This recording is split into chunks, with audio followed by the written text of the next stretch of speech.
noches, ¿qué tal? Bendecidos a todos. Estamos transmitiendo desde Manantiales de Piedad, desde la página de Marcelo Abacet. Quería agradecerles a todos por sus oraciones y continuando también con este proverbio que estamos viendo, que es el proverbio 10:27 como base, 10:27. Proverbio 10:27 dice: el temor de Yahvé aumenta los días, pero los años de los malvados serán acortados. Y tenemos ese como base. Y por supuesto, hoy estamos en la parte 19 de esto. Y así para ir rapidito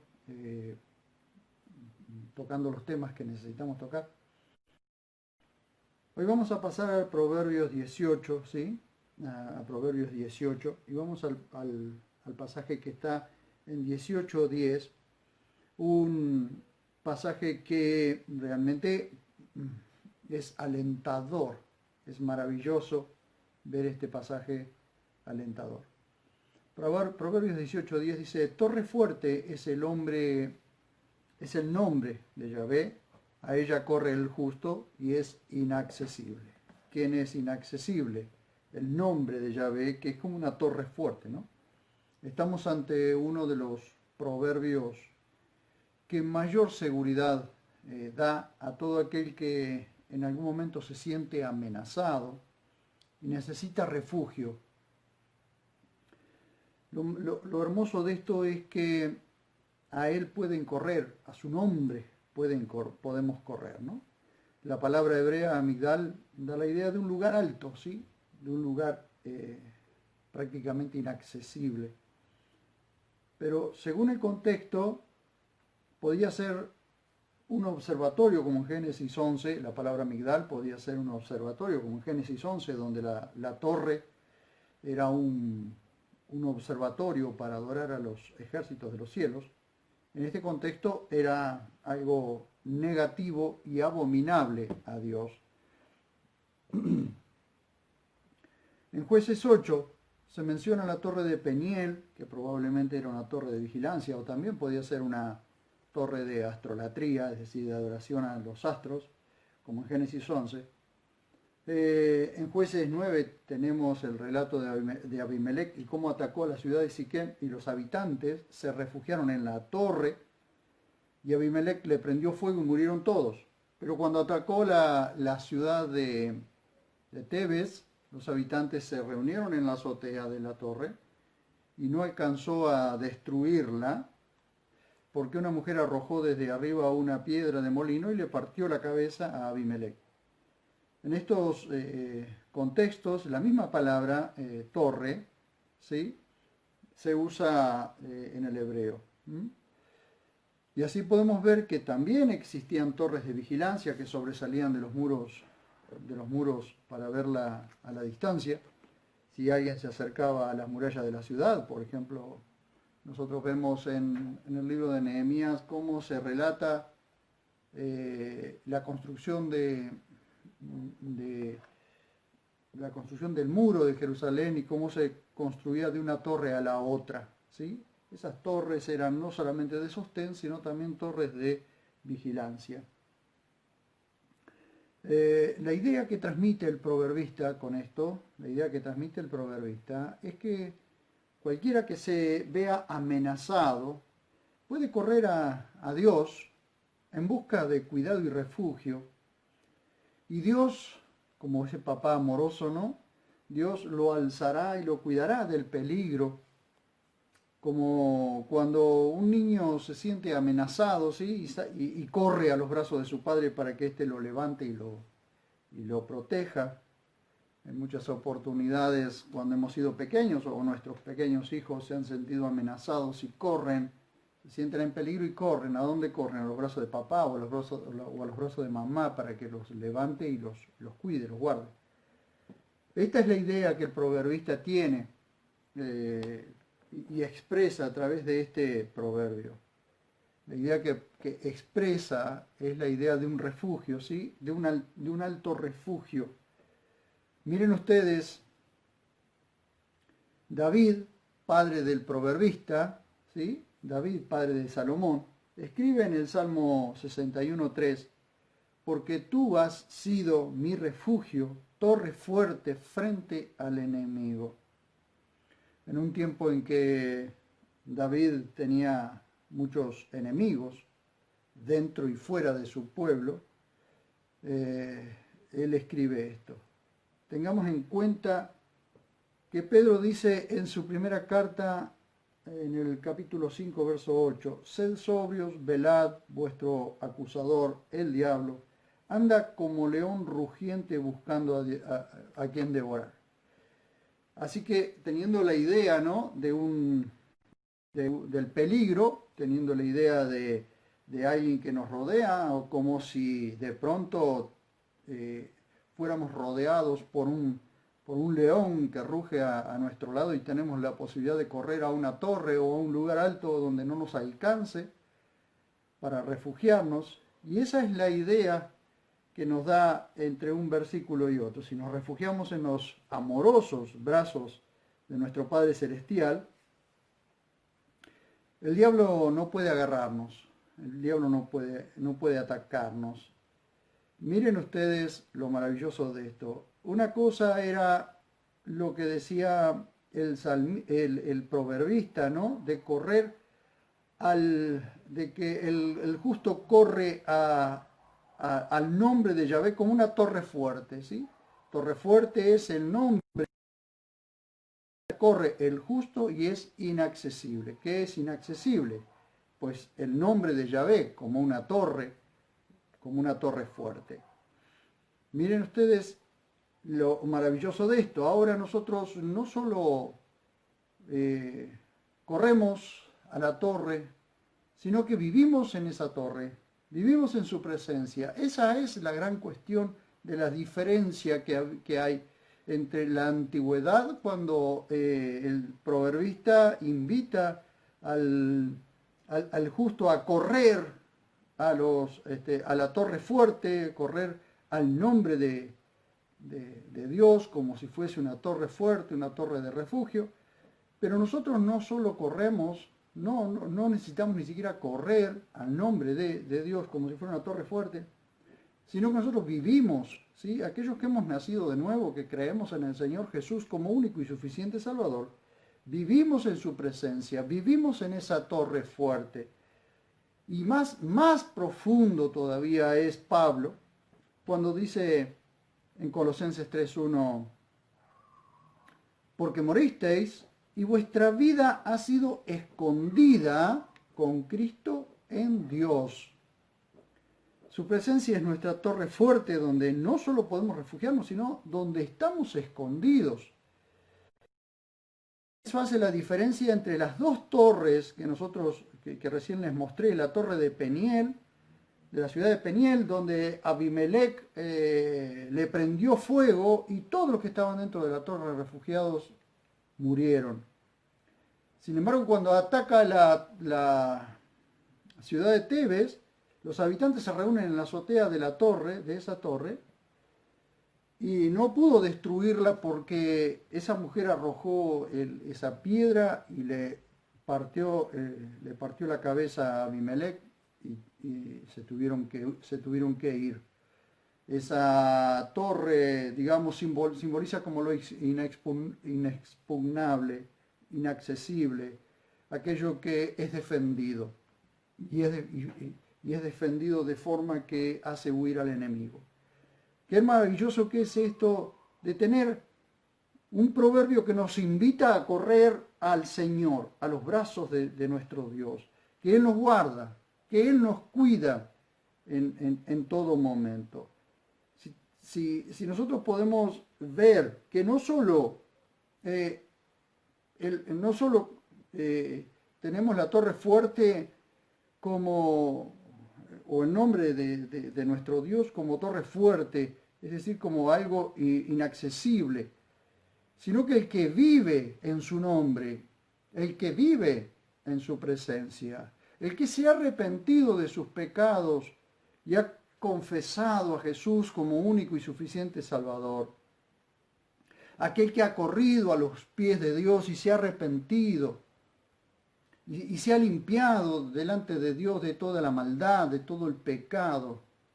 Aquel que corre a Dios a sus pies, humillado, sabiendo que no puede hacer absolutamente nada sin Dios. Así Jesús lo dijo: yo soy la vid y vosotros los pámpanos. Es decir, sin mí nada podéis hacer, así como los pámpanos cortados de la vid, del tronco de la vid, no pueden hacer nada, no pueden dar fruto, así nosotros, lejos de Él, no podemos hacer nada. Y cuando comprendemos eso, es decir, el que logre comprender eso, el que logre entender que sin Dios no puede hacer nada, no solo va a correr a los brazos de Dios, sino que no va a querer salir de la presencia de Dios, va a querer vivir refugiado en esa torre fuerte. Qué maravilla que no solo el Padre, sino también el Hijo. El Padre dice en el Salmo 61:3, porque tú has sido mi refugio, torre fuerte frente al enemigo. Es decir, una torre donde el enemigo ni con los mejores armamentos podía alcanzarlo. Luego, sin duda, años después, su hijo Salomón escribe este proverbio que, dicho de otra manera, de una forma proverbial, ya no de una forma de oración ni de canción, sino de una forma proverbial, compara el nombre de Yahvé, el nombre del Dios, el nombre personal del Elohim de Israel, el nombre personal del Dios de Israel, lo compara con una torre fuerte y dice que es inaccesible. Yo a veces no puedo comprender a aquellas personas que creen que tienen que hacer algo para sostenerse de la mano de Dios, que tienen que hacer algo para sostenerse en su salvación. Tú no tienes que hacer nada para sostenerte en la salvación si has sido salvado, porque Dios mismo es el que te sostiene en su salvación. El apóstol Juan dice en su evangelio que el que está en su mano no caerá de ella, hablando del Padre. Y cuando habla de él mismo, dice: quien esté en mi mano, nadie la arrebatará de ella. Y luego termina diciendo: yo y el Padre somos uno. Un Dios, dos personas de un Dios. ¿Estás en las manos del Padre y en las manos del Hijo? ¿Quién crees que te puede llegar a sacar de allí? ¿Quién crees que te puede llegar a cortar de allí? Si es la mano de Dios que te defiende. Dios no es ahora en este tiempo, no solo no es nuestra torre fuerte, nuestro refugio, sino que Él nos escondió con Cristo en su presencia, nos escondió en Él. Por eso es que el mundo no puede entender el cristianismo, no lo puede entender. ¿Por qué? Porque es imposible entender a alguien que no le pertenece al mundo. El mundo está como está porque vive totalmente en contra de lo previsto por Dios y provisto por Dios. Pero nosotros, los que hemos creído, nos hemos arrepentido de nuestro pecado, hemos entendido que somos viles pecadores, que hemos sido viles pecadores, que no solo nos hacíamos daño a nosotros mismos, sino que le hacíamos daño a los demás. Aquello que hemos reconocido que no podíamos seguir viviendo así y corrimos a los pies de nuestro Dios y nos humillamos delante de Él. Hoy podemos entender lo que Pablo dice, algo más profundo todavía que lo que David y que lo que su hijo Salomón dijeron. Ya no solo una torre fuerte frente al enemigo, algo inaccesible, sino que ahora el Padre nos escondió en sus brazos, nos escondió en sus manos, nos escondió en su persona, y ahora, ¿quién puede penetrar a la persona de Dios? Nadie, ni el mismo diablo puede penetrar a la persona de Dios. Esto es Estamos escondidos, como muchas veces hago la comparación, como las semillas dentro de la fruta. De la única forma de poder extraer la fruta de la semilla es cortando la fruta, es rompiendo la fruta, es penetrando la fruta. Y así es nuestro Padre Celestial. Cuando Él nos recoge en sus brazos, nos guarda en sus manos. ¿Quién puede penetrar la persona de Dios si Él ha enviado a su Espíritu Santo para que sea quien nos protege, quien nos guarda, quien nos cuida, quien nos guía, quien nos fortalece, quien nos energiza, quien nos da la suficiente energía para vivir de acuerdo a su voluntad? Él ha sido y es nuestro refugio. ¡Qué maravilla que es esto!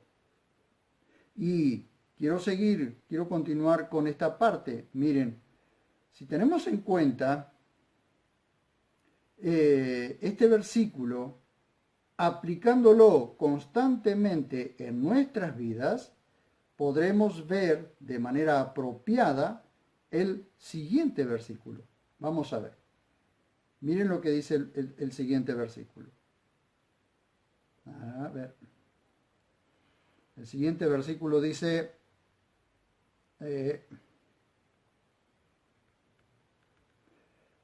que es el que yo quiero mostrarles ahora, es el 18:22. Pero quiero, antes de ir al 18:22, que también allí vamos a ver lo que rodea el nombre de nuestro Dios, quiero hacer una breve introducción con esto, que nos lleva, por supuesto, a tener que comprender profundamente lo que dice este versículo. Y es para tenerlo en cuenta, principalmente para que lo tengamos en cuenta nosotros los varones, pero es fácilmente aplicado para hombres y mujeres. El apóstol Pablo, y esto debemos prestar debida atención, el apóstol Pablo, en el capítulo 7 de Primera de Corintios, da varias recomendaciones matrimoniales a las que haremos bien en prestar atención. Recuerden entonces, 1 Corintios capítulo 7. Allí da varias recomendaciones matrimoniales. Pero me voy a enfocar en lo que está ligado a este proverbio que estamos viendo hoy. No se olviden que Pablo, escritor de gran parte del Nuevo Pacto, de prácticamente 14 cartas del Nuevo Pacto, era un judío, un hebreo que hablaba, que era de la tribu de Benjamín, y que hablaba muy bien, que conocía muy bien la ley. Y al conocer muy bien la ley, sabía cómo aplicar las palabras del viejo pacto y traerla al nuevo pacto. Recuerden ustedes que nosotros, como gentiles o personas que no somos judíos, nosotros no estábamos bajo el viejo pacto, porque no teníamos viejo pacto. No había viejo pacto para nosotros, los gentiles, los que no éramos judíos. Solamente los hebreos, judíos de la nación de Israel, eran los que estaban bajo el viejo pacto. Entonces, cuando un judío se convierte, debe creer lo que dice el nuevo pacto. No puede quedarse en el viejo, entendiendo que debe entender y aceptar lo que dice el nuevo pacto. Pero nosotros no estábamos bajo el viejo pacto porque no teníamos un viejo pacto. Nosotros tenemos un nuevo pacto, el cual es aplicable para la iglesia, y muchas veces tenemos que entender lo que decía en el viejo pacto para poder entender lo que dice, para poder entender por qué se aplican ciertas cosas en el nuevo. Pero no estábamos bajo el viejo pacto, nosotros entramos en el nuevo, pero no éramos ni siquiera pueblo de Dios. Entonces, Pablo aplica muchas cosas de las que estaban en el viejo pacto al nuevo pacto, pero las aplica de manera revelacional, es decir, de una forma revelada las aplica. Es como si el misterio que estaba escondido en el viejo pacto se revelara completamente en el nuevo. Entonces tenemos allí abierto del nuevo pacto, es un misterio revelado, es la revelación de lo que el viejo pacto decía, porque Cristo es la revelación del viejo pacto. Entonces Pablo va a aplicar algunos consejos para los matrimonios. Aunque Pablo al momento de escribir esto era soltero, en realidad aparentemente no era soltero, sino había enviudado hacía muchísimos años. Cuando conoció al Señor ya era viudo, ya estaba solo, y se quedó así. Por eso es que va a dar ciertos consejos, ¿no? Como este. Entre las recomendaciones dice que quien quiera permanecer solo hace bien. Pablo le recomienda a quien quiere permanecer soltero, hace bien. ¿Hace bien por qué? Hace bien para que se pueda dedicar al Señor completamente. Pero, dice, el que quiera casarse no peca. Y también hace bien. Siempre y cuando, y esta es la mayor recomendación que hace Pablo, es siempre y cuando sea con otro creyente. Es decir, si vos sos creyente en Cristo, no podés buscar casarte con alguien que es un incrédulo, que no tiene tu misma fe, porque te va a arrastrar hacia afuera. Porque vas a tener un yugo desigual. Uno va a estar en una posición, el otro va a estar otra. Si no se comparte la misma fe, nunca va a poder cumplir el propósito de Dios. Nunca vas a poder llegar a cumplir el propósito de Dios. Por eso Pablo recomienda que el que quiera casarse no peca. Al contrario, hace bien. Pero siempre que sea en el Señor, es decir, que sea con otro creyente, con alguien compatible con tu fe. Ahora bien, entonces vamos a ver qué dice Salomón en el viejo pacto. Salomón en Proverbios es práctico. Salomón en Proverbios es práctico en cuanto a la elección de una persona para casarse. Y aunque el proverbio que vamos a leer ahora está escrito desde la posición del varón, es fácilmente aplicable a ambos sexos. La Biblia no es machista. La Biblia está escrita desde la posición del varón porque Dios hace que el varón tenga la mayor responsabilidad en cuanto a las familias. ¿Por qué las familias están como están hoy? Porque el varón no es responsable en cuanto a las familias. El varón no se responsabiliza en cuanto a los padres, en cuanto a las mujeres y en cuanto a sus hijos, en cuanto a las esposas y a sus hijos. El varón hoy es toda la vida hubo varones irresponsables. Yo mismo fui un varón irresponsable en otro tiempo, pero con el tiempo uno va entendiendo, ¿sí? Y va cambiando, va siendo transformado. Y este es un llamado de atención a los varones que no se hacen responsables de su familia. Entonces, ¿Dios qué hace? Dios en una pareja a quien le da la mayor responsabilidad en cuanto a la familia, al hombre. Entonces, siempre vamos a ver que la Biblia está escrita desde la posición del varón y recomendaciones para el varón. Yo digo a veces, no a veces, sino muchas veces, cuando quizás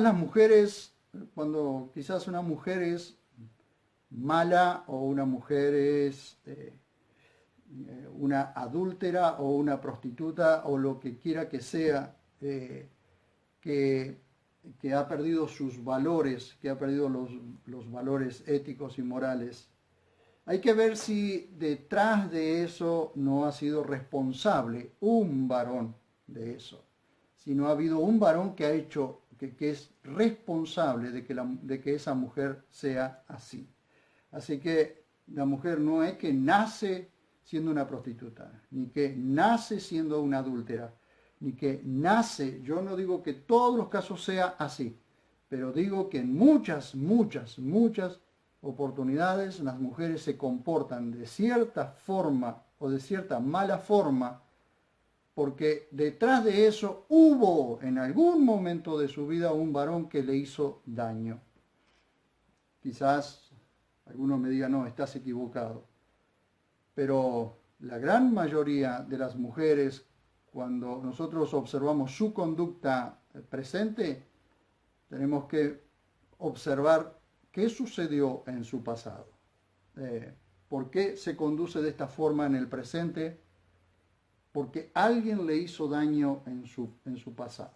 Ahora, por supuesto que también esto sucede con los varones. ¿Sí? Alguien le hizo daño en su pasado, pero recordemos en este caso que es un varón el que está escribiendo Proverbios y que desde la posición de varón le está dando la mayor responsabilidad, le está poniendo la mayor responsabilidad al varón. Entonces dice Salomón en Proverbios práctico en cuanto a la elección de una persona para casarse. Aunque el proverbio está escrito desde la posición del varón, es fácilmente aplicable a ambos sexos. Cuando lo vayamos viendo, nos vamos a dar cuenta que no solamente se puede aplicar al varón, también se puede aplicar a la mujer. En este caso es un varón aplicando estos proverbios o explicando estos proverbios y recordando que el proverbista está enseñándole a una audiencia en donde la gran mayoría de esa audiencia eran varones. Entonces dice Proverbios 18:22. Proverbios 18:22. El que haya una mujer buena, haya favores y obtiene alegría de parte de Yahvé. Leo una segunda parte que ahora voy a hacer una explicación. Y el que rechaza a una mujer buena, rechaza lo bueno. Y el que conserva a una adúltera es insensato e impío. Bien, la última parte de este versículo, voy a hacer esta explicación, quizás muchos no lo entiendan, pero yo apelo a la inteligencia de todos, porque tengo que hacer esta explicación, porque hay versiones que no tienen esta segunda parte. La última parte de este versículo 22 no es registrada por casi ninguna versión que siga la base hebrea del texto masorético. Ya he estado hablando de esto y el que quiere investigar qué es el texto masorético puede hacerlo, qué son los rollos de Qumran o los textos de Qumran y qué es la Septuaginta puede hacerlo. Pero yo en videos anteriores y en conferencias lo he explicado. Entonces, las versiones que siguen la base hebrea del texto masorético no registra la última parte de este verso 22, pero sí la registra el texto griego de la Septuaginta, es decir, de los 70, la traducción de los 70, que a su vez sigue los textos de Qumran. Entonces, la Biblia textual, cuarta edición, sigue la Septuaginta, que a su vez la Septuaginta tiene como base fidedigna los rollos del Mar Muerto o de Qumran.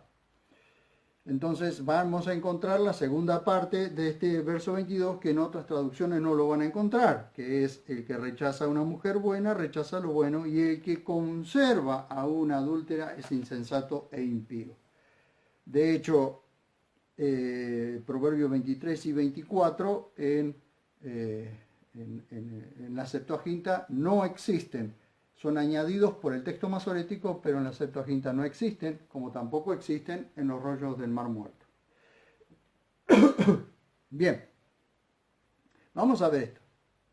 Estamos en una época, hoy en día, estamos en una época en que el matrimonio no tiene valor. Ya no tiene valor el matrimonio.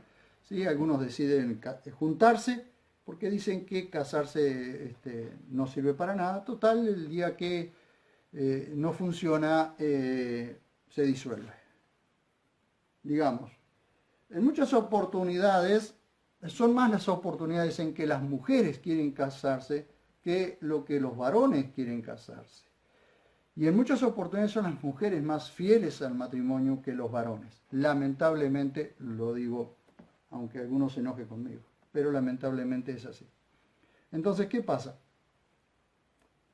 estamos en una época en que el matrimonio no tiene valor, pero en la cultura y época en que se escribió Proverbio, se le prestaba mucha atención al ejemplo, al ejemplo de los matrimonios de los patriarcas y cómo, a pesar de los problemas, se mantuvieron en los votos matrimoniales.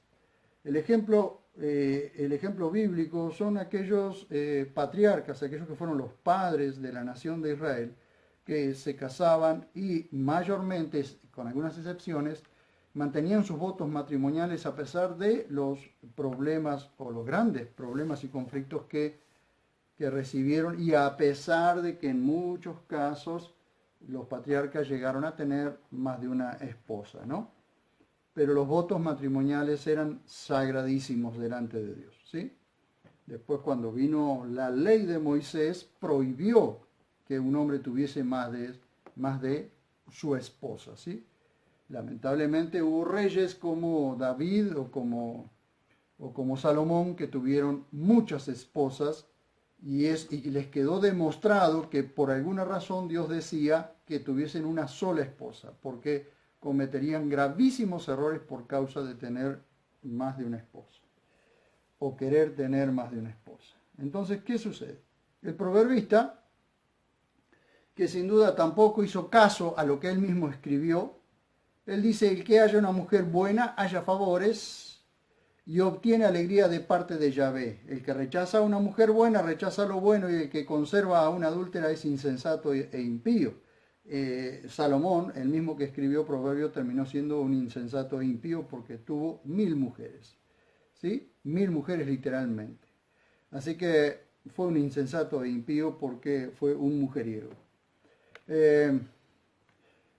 Entonces vamos a ver lo siguiente.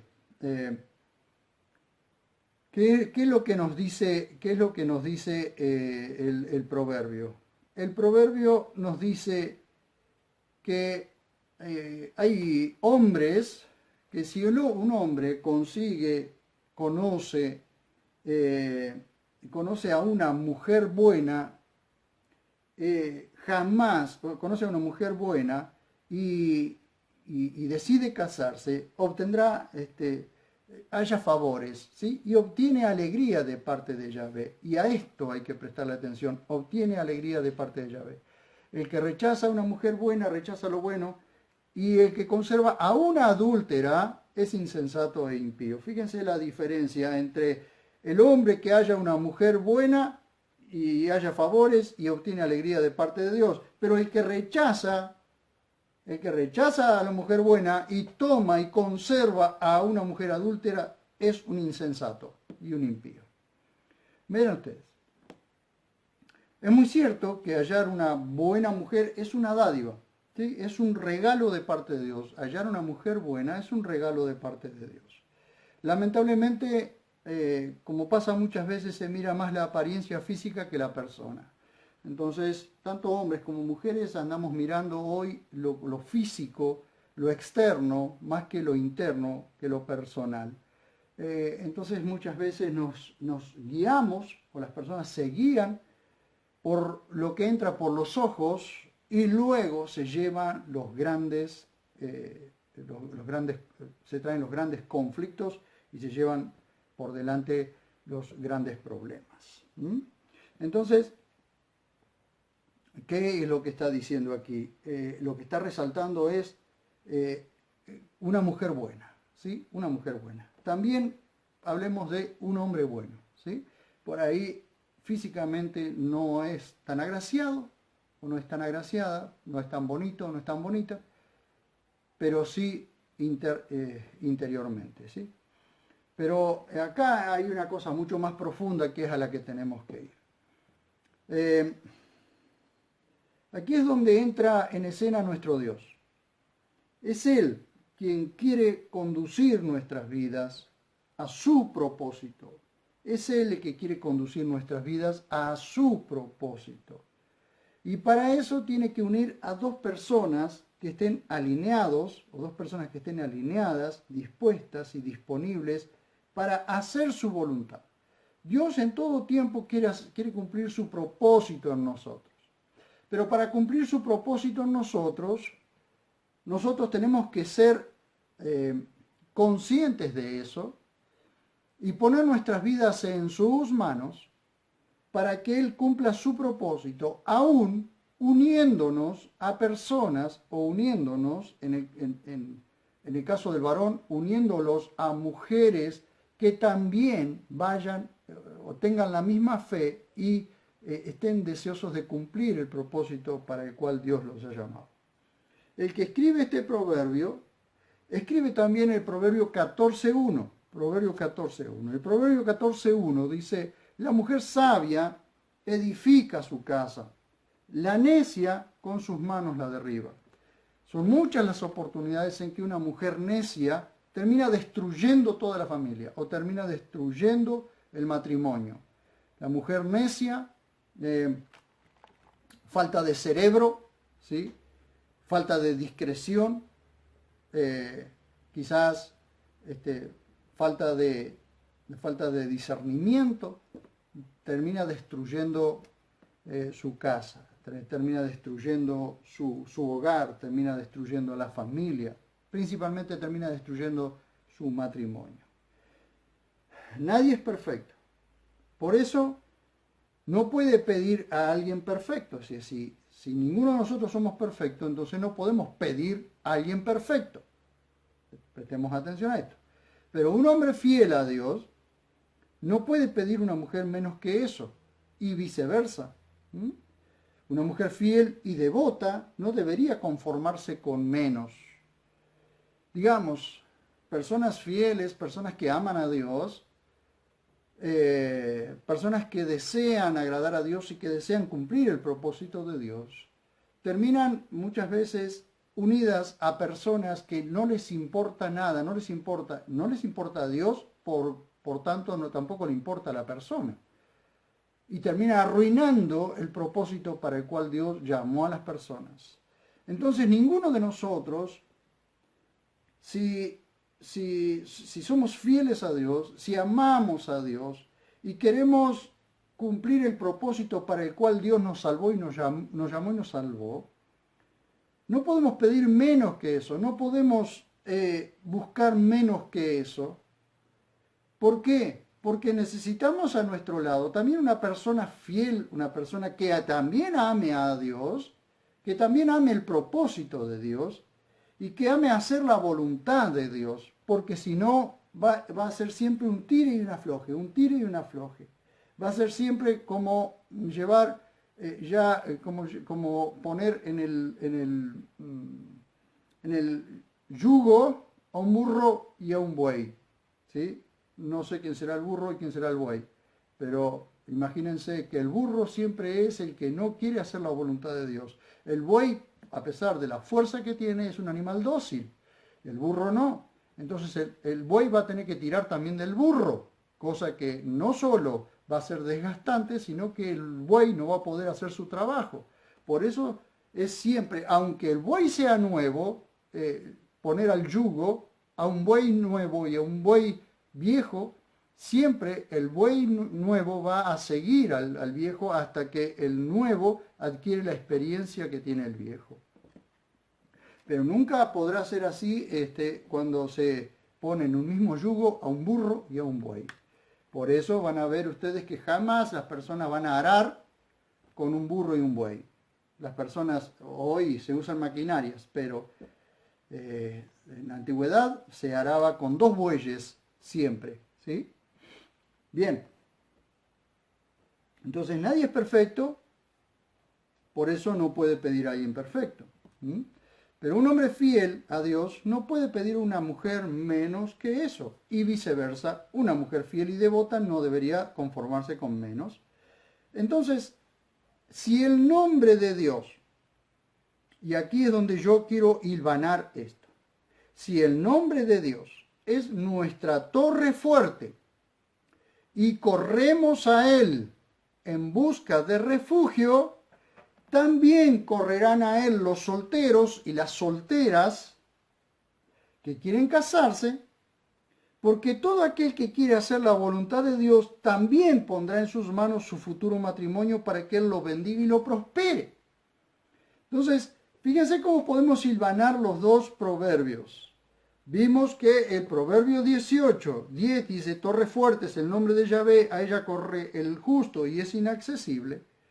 Y si el nombre de Dios es inaccesible como una torre fuerte, también lo es para buscar su voluntad, para ver qué es lo que Dios quiere.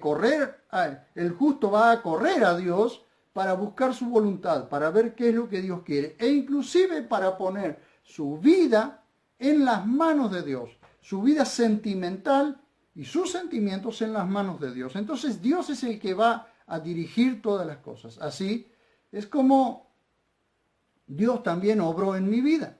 La esposa que tengo fue precisamente porque Dios, en esas causalidades de Dios, hizo que nos encontráramos y que supiéramos que realmente éramos el uno para el otro y pudiéramos llevar adelante la obra que Dios nos ha encomendado, juntos haciendo la obra que Dios nos ha encomendado. Y eso es, por supuesto, lo que yo les recomiendo a toda persona, ¿sí? Que busque hacer la voluntad de Dios y poner inclusive sus sentimientos. Toda persona que se guía por su corazón, miren, eso eso que dice la gente de que se deje guiar por el corazón, cuidado, porque la Biblia dice, engañoso es el corazón del hombre, ¿quién lo conocerá? Dios es el que escudriña los corazones. Cuidado con dejarse llevar por sus corazones. Tu corazón te puede dictar algo y te puede estar engañando. Inclusive personas que han vivido y viven en una relación adúltera dicen tener paz, ¿sí? Dicen tener paz, pero esa paz es engañosa porque una relación o algo hecho en contra de la voluntad de Dios escrita en su palabra es engañoso.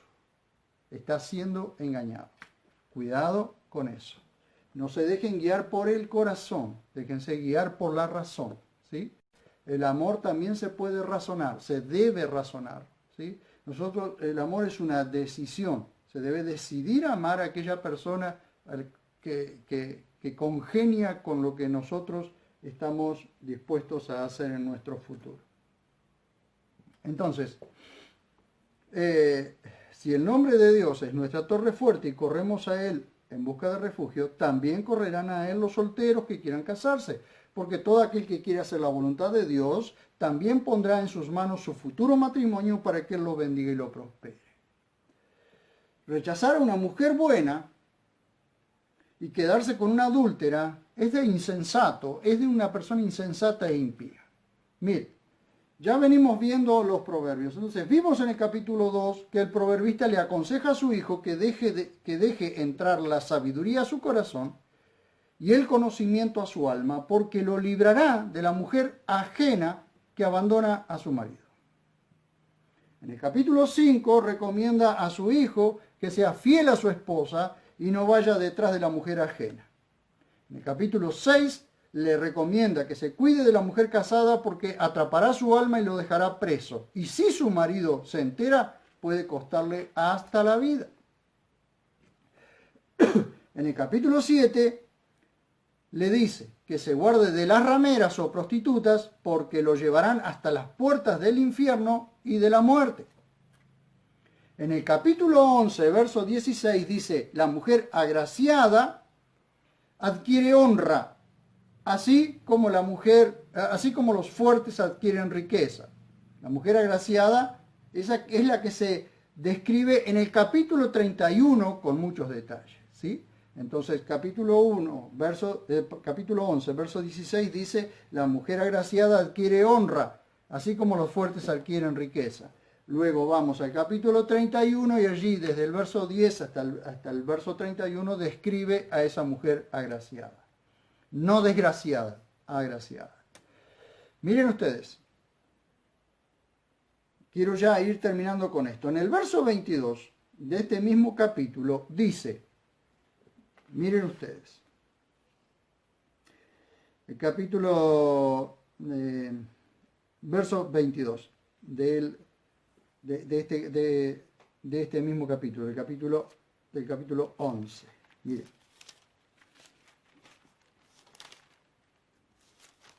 11:22 dice: como zarcillo de oro, o como una joya de oro, en hocico de un cerdo, es la mujer hermosa que carece de discreción. Durísimo, pero esto es realmente así, miren. Como zarcillo de oro en hocico de un cerdo es la mujer hermosa que carece de discreción. Miren, la palabra tam, en hebreo la palabra tam, también se traduce sabor, se traduce consejo, gusto, percepción, inteligencia. Y aunque este verso habla desde la posición del varón, también es aplicable al varón en este caso. Es decir, el proverbio está escrito desde la posición del varón, pero también si estuviera desde la posición de la mujer, también es aplicable al varón. Es decir, mirar la apariencia física sin tener en cuenta la persona es como mirar a la belleza física de la persona y no observar más allá de la belleza. Una persona puede ser bella físicamente, pero como persona puede no serlo. Entonces, una joya en el hocico de un cerdo no luce nada, porque lo que vamos a ver es la joya. Vamos a querer sacarle la joya del hocico del cerdo, ¿sí? Porque es probable que la preciosa joya termine sucia, ¿sí? Entonces, en el capítulo 30, verso 10-31, en el capítulo 31, verso 10 al 31, se describe a la mujer virtuosa y no resalta su belleza física. Pero el proverbista resalta en el verso 30 algo particular, con lo que quiero cerrar este comentario. Vamos al verso 30. Hacemos simplemente una lectura, capítulo 31. Hacemos una simple lectura y cierro con un pasaje de toda esta lectura. Capítulo 31 desde el verso 10 hasta el 31. Mujer virtuosa, ¿quién la hallará? Porque su estima sobrepasa largamente a la de los corales. El corazón, yo ya expliqué lo que eran los corales y esas joyas hechas de los corales que se extraían del fondo de los mares. El corazón de su marido está confiado en ella y no carece de ganancias. Ella le acarreará el bien y no el mal todos los días de su vida. Busca la lana y el lino y diligentemente trabaja con sus manos. Es como la nave del mercader que trae su pan desde lejos. Se levanta cuando aún es de noche, da alimento a su familia y la porción asignada a sus criadas. Evalúa un campo y lo compra, y del fruto de sus manos planta una viña. Ciñe con fuerza sus lomos y fortalece sus brazos. Ve que sus negocios van bien, su lámpara no se apaga de noche, aplica sus manos a la rueca, estos son instrumentos de tejido, ¿no? Y sus dedos manejan el uso con H, ¿sí? De los tejidos. Extiende su mano al pobre, sí, alarga sus manos al necesitado, es decir, ayuda también a los necesitados. No tiene temor de la nieve por los de su casa, porque toda su familia está vestida de vestidos dobles, es decir, se ha ocupado de vestir a su familia con vestidos abrigados. Teje tapices para sí de lino fino y púrpura en su vestido, es su vestido. Su marido es respetado en la puerta, es decir, su marido es respetado entre los varones que juzgan en las puertas. Antes en las ciudades antiguas salían a las puertas donde estaban los tribunales para juzgar y su marido sin duda era un hombre respetado, ¿no? Pero era un hombre respetado, ¿por qué? Veamos. Cuando se sienta con los ancianos de la tierra. ¿Por qué? Porque detrás de ese hombre respetado hay una mujer respetable. Teje ropa de lino y la vende, provee ceñidores al mercader. Está vestida de fuerza y dignidad y se sonríe ante el mañana. Abre su boca con sabiduría y la ley de la clemencia está en su lengua. Vigila la marcha de su casa y no come su pan de balde o de gusto, ¿no? Sus hijos crecen y la bendicen. Su marido también la alaba diciendo, muchas son las mujeres hacendosas, pero tú las has superado a todas. Qué maravilla cuando el marido reconoce el trabajo de su esposa. Dice el verso 30. Y con este versículo quiero que se queden.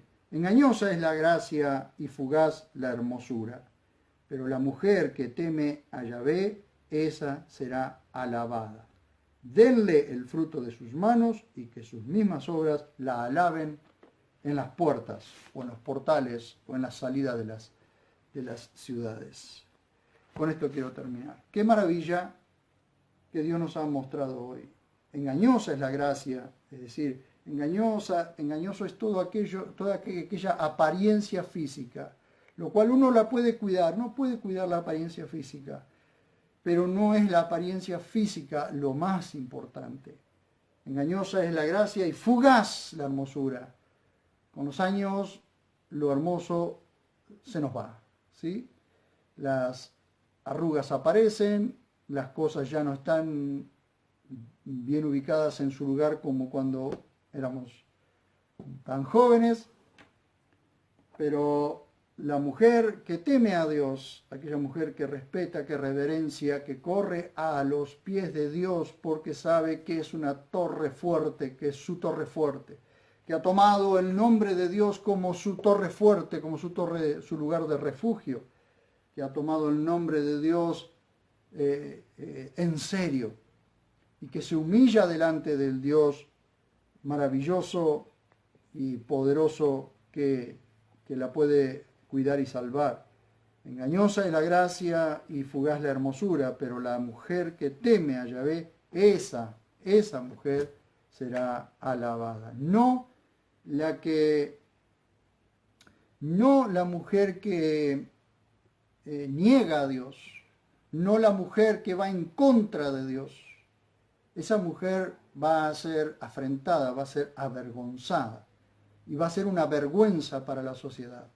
Sin embargo, la mujer que teme a Dios, esa mujer será alabada. No solo será alabada por su marido, por su familia, por los vecinos, por sus mismos hermanos, sino que será alabada en el cielo, en la presencia de Dios, alabada por el mismo Dios.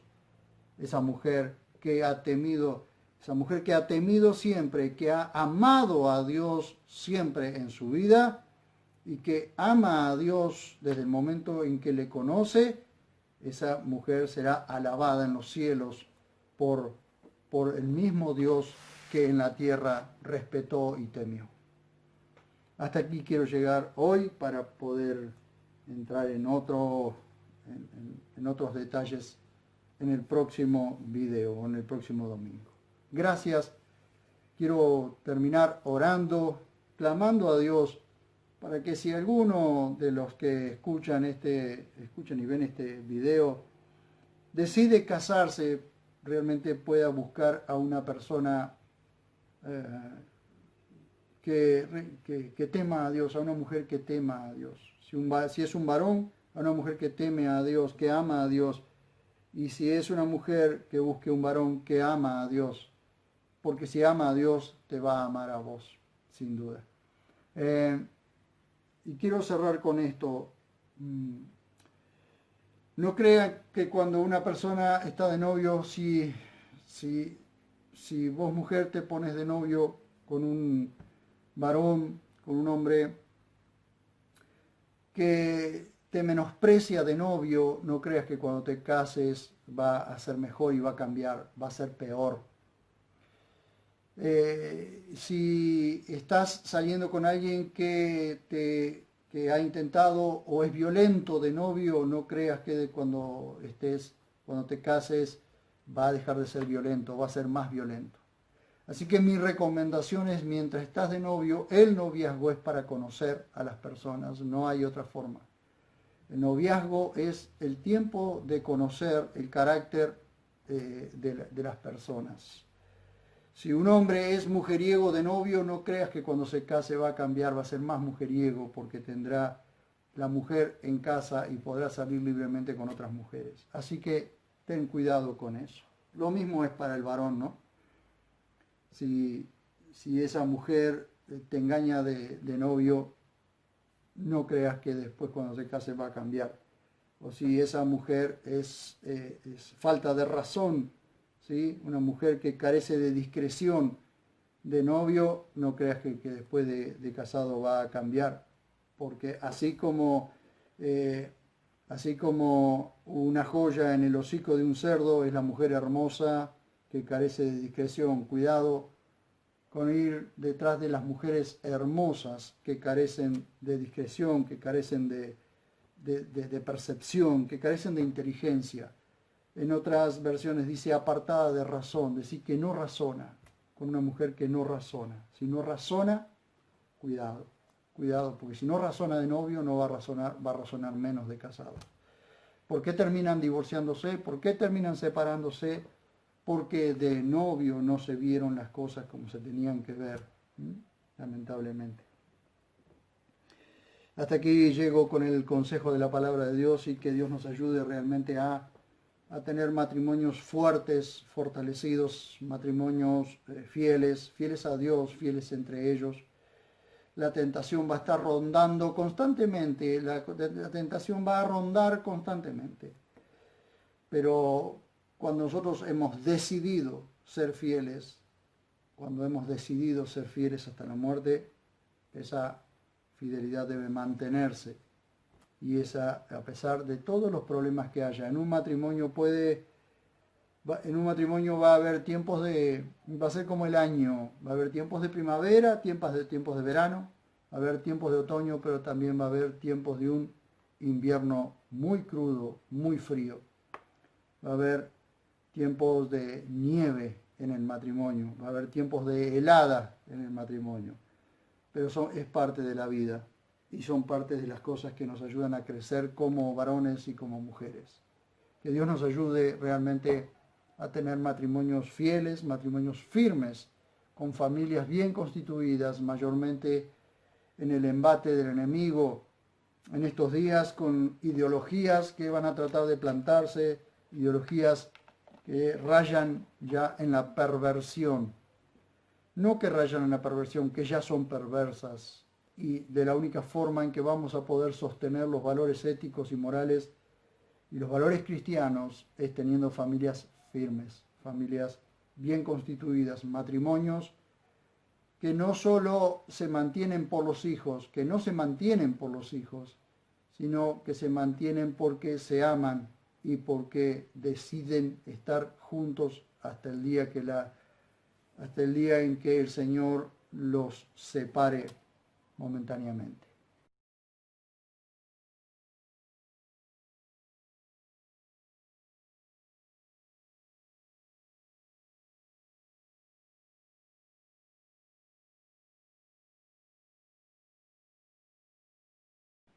Gracias. Nos estamos viendo en el próximo video. Si no es en la semana, será en el próximo domingo. Dios los siga bendiciendo y adelante.